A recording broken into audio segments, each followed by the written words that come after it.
We're starting a decent blood today, so we'll turn the seatbelt sign on as you may return your seats and keep your seatbelts fastened until we're at the weather here right now. Calm winds, partly cloudy, and 92 degrees. Thanks for your business. We appreciate it. Now we enjoy the morning.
unfortunate news for you.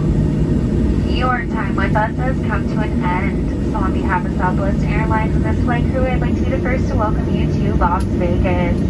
Please remain seated with your seatbelt securely fastened, your seat back and tray tables in their full upright lock position, and all your carry-on items exactly where you had them underneath that seat in front of you. Once we reach the gate and the captain turns off that fasten seatbelt sign, that will be your one and only indication that it is safe to unbuckle and get up. Please be mindful when you open any overhead bins, as items may have shifted during flight and could fall out. You may now use the cellular function on your electronic devices. Let your loved ones know that you have arrived safely. But again, please remain seated with your seatbelt securely fastened until we are stopped and parked at the gate. If you are connecting here to another Southwest flight, please check the monitors in the terminal for your flight and gate information. If you are connecting to another airline, well, then we don't really care. This is the termination of this flight number, which means that every single one of you will be getting off this aircraft.